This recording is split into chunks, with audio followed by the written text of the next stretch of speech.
참 소망의 새 아침이 밝았습니다. 2023년 3월 3일 금요일 새벽기도회를 시작하도록 하겠습니다. 다 같이 찬송가 449장을 찬양하시겠습니다.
하나님께서 오늘 저희들에게 주신 말씀은 마태복음 16장 1절에서 20절까지 말씀입니다.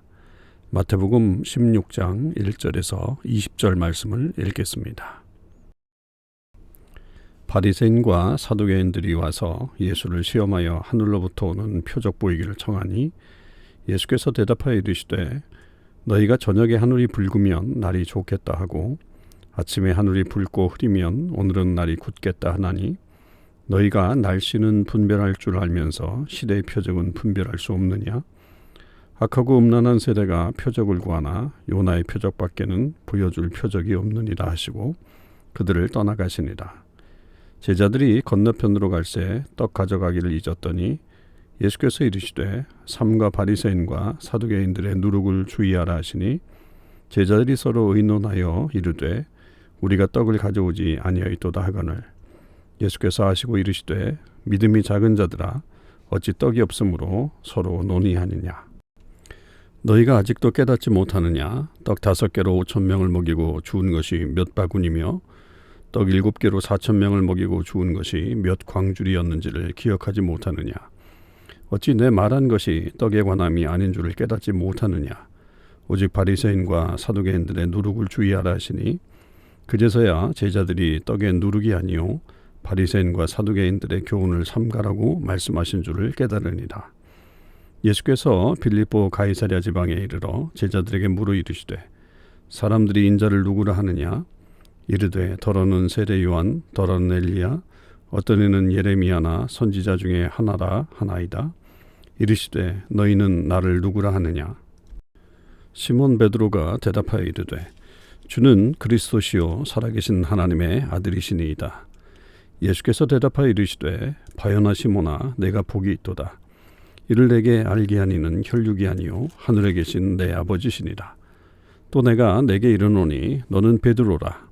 내가 이 반석 위에 내 교회를 세우리니 음부의 권세가 이기지 못하리라. 내가 천국 열쇠를 내게 주리니 내가 땅에서 무엇이든지 매면 하늘에서도 매일 것이요 내가 땅에서 무엇이든지 풀면 하늘에서도 풀리리라 하시고 이에 제자들에게 경고하사 자기가 그리스도인 것을 아무에게도 이르지 말라 하시니라. 아멘.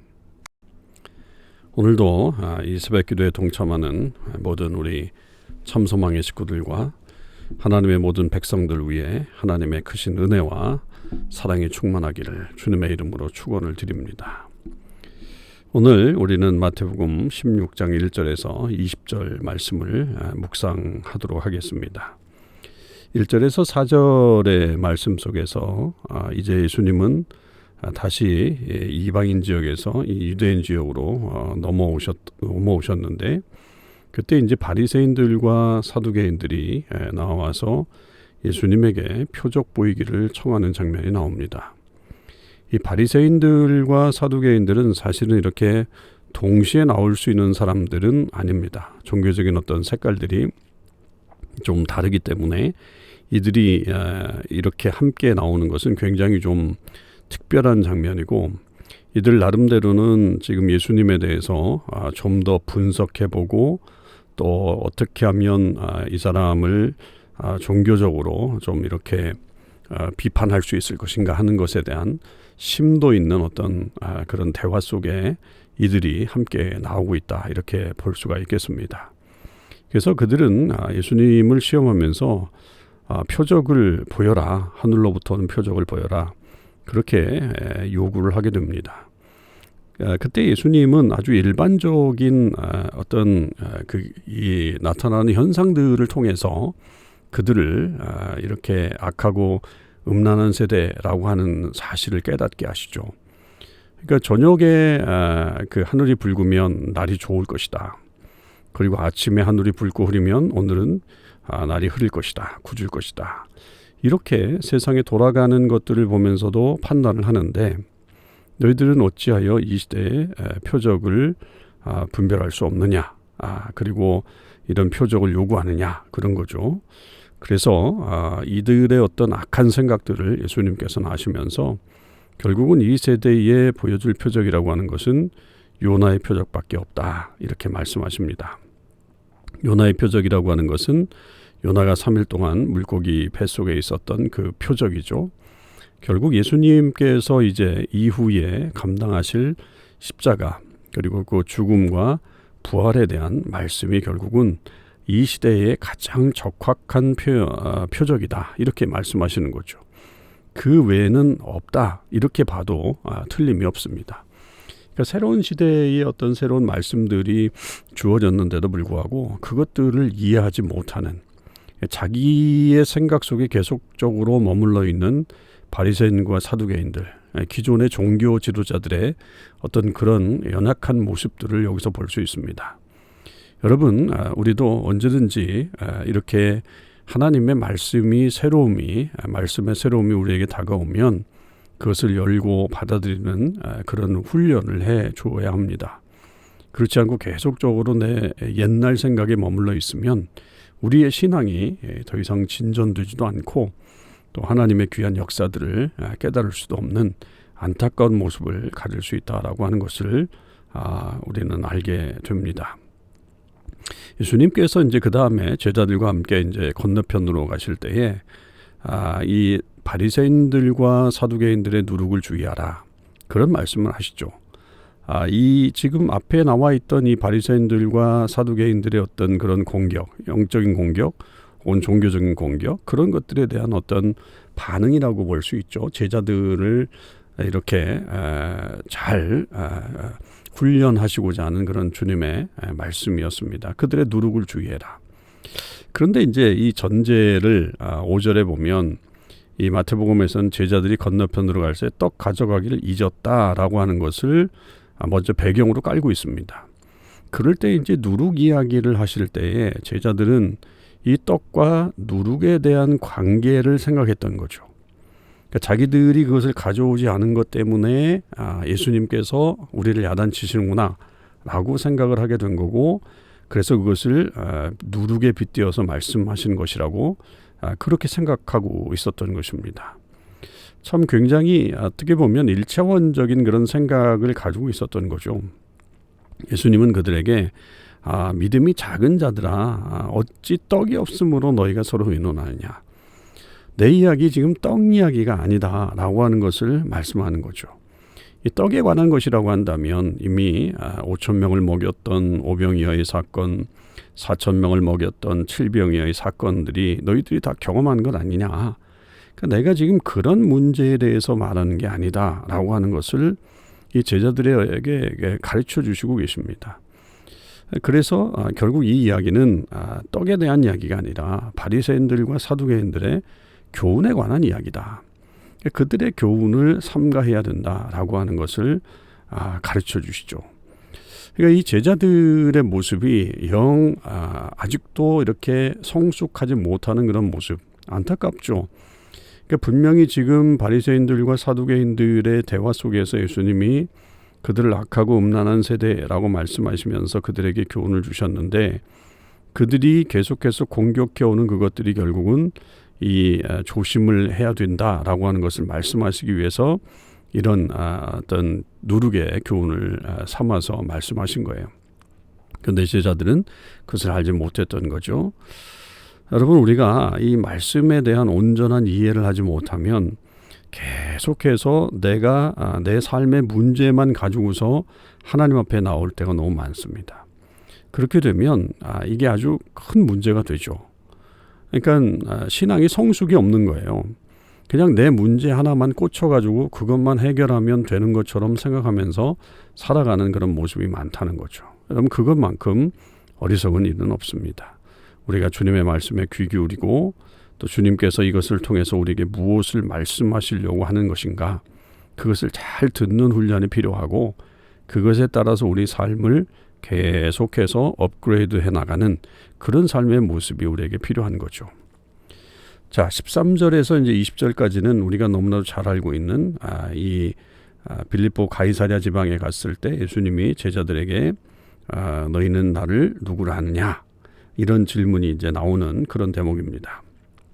예수님이 먼저 이제 사람들이 인자를 누구라 하느냐, 결국 당신을 예수 그리스도를 누구라 하느냐, 이렇게 이제 질문을 던졌을 때에 사람들은 세례 요한, 엘리야, 또 예레미야, 또 선지자 중에 한 명이다, 이렇게 얘기를 합니다라고 하면서 세상에 지금 들려지고 있는 그런 이야기를 예수님에게 답으로 올려드립니다. 그럴 때 이제 예수님께서 거기서 끝나는 게 아니라 너희는 나를 누구라 하느냐라고 하면서 아주 직접적인 질문을 던지죠. 이거는 매우 중요한 겁니다. 여러분, 이 질문이 오늘 우리에게도 해당돼요. 여러분들은 예수님을 누구라고 생각하십니까? 누구라고 믿고 계십니까? 이것을 우리가 고백할 때의 진정한 신앙인의 고백들이 될 수 있는 거죠. 그럴 때 베드로가 아주 위대한 답을 하죠. 주는 그리스도시요 살아계신 하나님의 아들이십니다 라고 하는 이 엄청난 고백을 합니다. 주는 그리스도라고 하는 말은 메시아, 기름 부음 받은 자 라고 하는 그런 뜻이죠. 살아계신 하나님의 아들이시다라고 하는 것은 결국 하나님이시다라고 하는 것을 고백하고 있는 거죠. 그래서 이 고백 자체가 결국은 예수 그리스도의 정체성을 온전히 나타내고 있는 너무나도 귀한 고백입니다.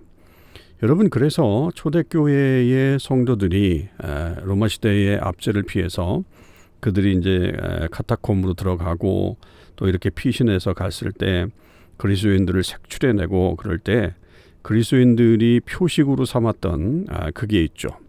오늘날에도 이제 그 차량 뒤에 보면 물고기 표시를 하고서 다니고 있는 그런 차를 봅니다. 저거는 예수님 믿는 사람이다. 이런 이제 딱 보면 알게 되죠. 그런데 그 물고기를 어떤 사람들은 저건 베드로의 물고기야. 베드로가 예수님에게 그 예수님 말씀하셨을 때 순종해서 그렇게 낚은 물고기야. 뭐 이렇게 생각하는 분들이 있지만 그런 의미가 아니죠. 그게 이제 그 물고기가 헬라어로 익두스입니다. 이 5가지의 그 글자로 되어 있어요. 5개의 글자로 익두스 이렇게 되어 있는데 그게 바로 뭐냐면 이 베드로의 고백, 주는 그리스도시요 살아계신 하나님의 아들이십니다 라고 하는 이것의 첫 머리 글자들을 만들어서 한 게 마침 물고기라고 하는 말로 된 거예요. 익두스 이렇게 된 거죠. 그러니까 초대교회 성도들은 그 물고기를 내놓으면서 결국 무슨 고백하는 거예요? 주는 그리스도시요 살아계신 하나님의 아들이십니다. 이것을 고백한 거죠. 로마의 황제가 그리스도가 아니고 로마의 통치자가 하나님의 그 신의 아들이 아니고 진정한 하나님의 아들, 진정한 그리스도는 바로 예수 그리스도다 라고 하는 것을 그들이 증표로 내밀면서 결국 그리스도인임을 증언했던 것이 바로 이 고백입니다. 여러분, 이것이 오늘 우리들의 고백이어야 하죠. 우리들도 역시 주는 그리스도시요 살아계신 하나님의 아들이십니다 라고 하는 이 고백을 진정으로 할 때에 온전한 그리스도인이다 라고 하는 것을 우리는 알게 됩니다. 예수님은 이런 고백이 시몬 네가 한 게 아니구나. 하늘에 계신 내 아버지께서 알려주신 거구나 라고 하는 신비로운 것이라고 말했습니다. 그러니까 우리의 신앙 고백이 여러분 우리의 의지로 되는 게 아니에요. 그 의지로 되는 게 아니라 정말 우리가 하나님 앞에 간절히 나아가면서 그 은혜를 구하고 주님께서 주시는 그 은혜로 우리가 고백할 때에 이런 고백들이 나올 수 있는 겁니다. 여러분, 그래서 우리도 늘 하나님 앞에 이런 은혜를 입는 사람들이 되어야 하죠. 자, 그런 고백이 쓴 다음에 예수님께서는 너는 베드로라. 그래서 이 반석 위에, 이 반석이라는 것도 베드로죠. 그러니까 이 베드로가 이 베드로 위에 내 교회를 세우겠다라고 말씀하시는 거예요. 베드로 위에. 그래서 이 베드로에게 주신 이 복이 얼마나 큰지 그렇게 엄청나다라고 하는 것을 우리는 알게 돼요. 그러니까 결국 여러분 이게 베드로가 한 고백이지만 하나님께서 베드로를 통해서 고백해 하신 거라고 이렇게 본다면 결국 이 고백 위에 베드로라고 하는 사람이 아니라 고백 위에 교회가 세워진다라고 봐야 됩니다. 그래서 우리는 천주교와는 달리 이 베드로가 교회의 수장이 되는 게 아니라 정말 이 믿음의 고백, 주는 그리스도시요 살아계신 하나님의 아들이십니다 라고 하는 이 고백이 있는 곳이 바로 교회다. 그리고 그런 사람들의 무리가 교회다. 그리고 그 교회에게 하나님께서 권세를 주셨다. 음부의 권세가 이기지 못하는 권세를 주셨는데 그게 바로 천국 열쇠를 주시는 것이다. 여러분, 천국 열쇠라고 하는 것은 천국의 문을 열고 닫는 것이라고 이렇게 봐서 어떤 큰 권세를 가지고 있는 것처럼 생각할 수도 있지만 사실 그 열쇠를 가지고 있는 사람은 청직이잖아요.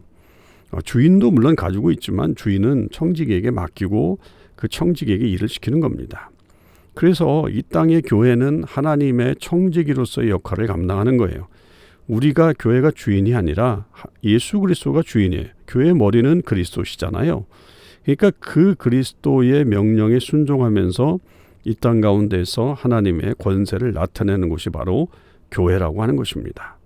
여러분, 그런 교회에게 하나님은 놀라운 권세를 주신 거예요. 그러니까 우리가 이 교회를 소중하게 생각해야 되고 정말로 중요한 것이라고 생각을 해야 합니다. 그리고 언제든지 이 교회는 믿음의 고백이 있어야 되고 그 고백 위에 하나님의 역사가 이루어지는 것임을 우리가 깨닫고 이 땅 가운데 세워진 우리 교회 또 우리 공동체를 통해서 하나님의 역사가 나타날 수 있도록 우리는 힘써야 할 것입니다. 그렇게 될 때 하나님은 놀라운 복을 교회와 성도들에게 허락해 주실 것입니다. 기도하시겠습니다. 하나님 아버지 감사합니다. 오늘도 하나님께서 저희들에게 귀한 말씀을 허락해 주셔서 또 이 귀한 말씀을 통해서 저희들의 삶을 다시 한번 돌아보게 됩니다. 제자들이 계속해서 어리석은 모습들을 보여줍니다. 떡의 문제라고만 생각을 하고 예수님의 말씀의 진정한 의미들을 깨닫지 못하는 어리석은 모습이 있는데 혹여 저희들에게도 그런 어리석은 모습이 있지 않나 주님 돌아보게 하시고 하나님께서 주시는 다시 한번 큰 믿음을 갖는 저희들 되게 하여 주옵소서. 베드로의 고백이 저희들의 고백이 되길 원합니다. 주는 그리스도시요 살아계신 하나님의 아들이십니다라고 하는 이 고백을 저희들도 잘하는 주의 백성들이 되게 하시고 이런 교회 공동체를 통해 하나님의 역사가 이어질 수 있도록 주님 복내려 주시옵소서. 오늘 하루 그렇게 우리 모든 성도들과 교회가 든든하게 서는 귀한 은혜가 있기를 간절히 원하며 우리 주님 예수 그리스도 이름으로 기도하옵나이다. 아멘. 성도 여러분, 오늘 하루도 주님의 은혜 안에서 승리하시는 삶을 사실 수 있기를 바랍니다.